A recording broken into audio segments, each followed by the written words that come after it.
అంతర్జాతీయ ద్రవ్యనిధి సంస్థ ఇచ్చిన రుణాలతో ఆర్థికంగా కోలుకునే క్రమంలో ఉన్న పాకిస్తాన్ పహల్గాం ఉగ్రదాడి కారణంగా మళ్లీ ఆర్థిక సంక్షోభంలోకి కూరుకుపోయే అవకాశం ఉందని నిపుణులు అంటున్నారు. ద్రవ్యోల్బణం మళ్లీ రికార్డు స్థాయికి చేరనుందని అంచనా వేస్తున్నారు. పాకిస్తాన్ తన గగనతలాన్ని మూసివేసిన కారణంగా ఆ దేశానికి చెందిన సివిల్ ఏవియేషన్ అథారిటీ రోజుకు $3 లక్షల నష్టపోతోందని తెలిపారు. అటు ఈ ఆర్థిక సంవత్సరానికి పాకిస్తాన్ వృద్ధి రేటును అంతర్జాతీయ ద్రవ్యనిధి సంస్థ 2.6% తగ్గించింది. మూలిగే నక్కపై తాటిపండు పడ్డట్టు తయారైంది పాకిస్తాన్ పరిస్థితి. ఎప్పటికే ఆర్థికంగా బలహీనంగా ఉన్న దాయాది దేశం పహల్గాం ఉగ్రదాడి తర్వాత తలెత్తిన పరిస్థితుల కారణంగా మరింత బలహీనపడవచ్చని నిపుణులు అంచనా వేస్తున్నారు. ఇప్పటికే నిత్యావసరాల ధరల్లో పెరుగుదల నమోదైందని జాతీయ మీడియా పేర్కొంది. కిలో బియ్యం $340, కిలో చికెన్ $800కు చేరినట్లు తెలిపింది. పాకిస్తాన్తో భారత్ ద్వైపాక్షిక వాణిజ్యాన్ని రద్దు చేసుకోవడంతో పరిస్థితి మరింత దిగజారే అవకాశం ఉందని వివరించింది.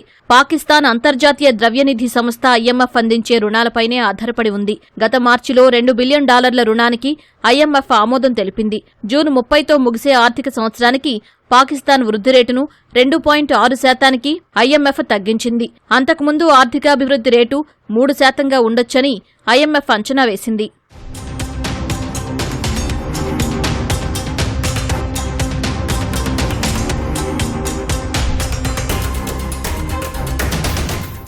$2024లో భారత్ $304 మిలియన్ విలువైన వస్తువులను పాకిస్తాన్కు ఎగుమతి చేసింది. వాటిలో అధిక భాగం రసాయనాలు, ఫార్మా ఉత్పత్తులే. $164 మిలియన్ విలువైన ఆర్గానిక్ రసాయనాలు, $120 మిలియన్ విలువైన ఫార్మా ఉత్పత్తులను భారత్ పాకిస్తాన్కు ఎగుమతి చేసింది.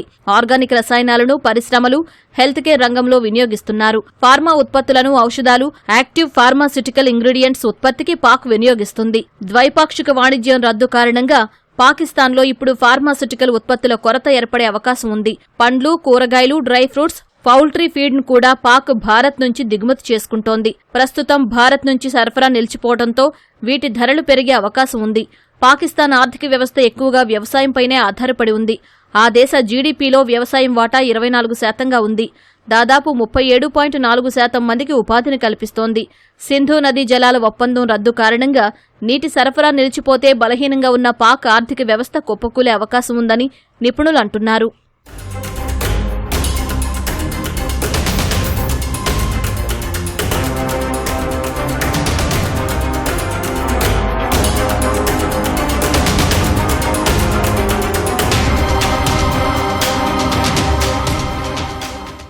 తమ గగనతలంలో భారత్కు చెందిన విమానాలకు అనుమతిని నిలిపేస్తున్నట్లు పాకిస్తాన్ నిర్ణయం తీసుకుంది. అయితే ఈ నిర్ణయం వల్ల భారత్ కన్నా పాకిస్తాన్కే ఎక్కువ నష్టమని నిపుణులు అంటున్నారు.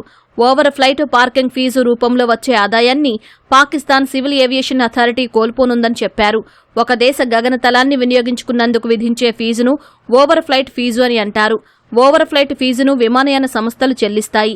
2019 జులైలో పుల్వామా ఉగ్రదాడి తర్వాత పాకిస్తాన్ తన గగనతలాన్ని మూసివేసిన కారణంగా సుమారు $100 మిలియన్ కోల్పోయినట్లు ఓ నివేదిక పేర్కొంది.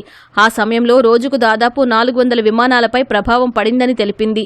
బోయింగ్ 737 విమానం పాకిస్తాన్ గగనతలాన్ని వినియోగించుకున్నందుకు ఓవర్ ఫ్లైట్ ఫీజు రూపంలో $580 చెల్లించినట్లు నివేదిక పేర్కొంది. ఓవర్ ఫ్లైట్ ఫీజు రూపంలో పాకిస్తాన్ రోజుకు $2,32,000 కోల్పోతున్నట్లు ఒక అంచనా. వీటికి ల్యాండింగ్, పార్కింగ్ ఫీజు కూడా కలుపుకుంటే ఆ నష్టం $3 లక్షల వరకు ఉంటుంది.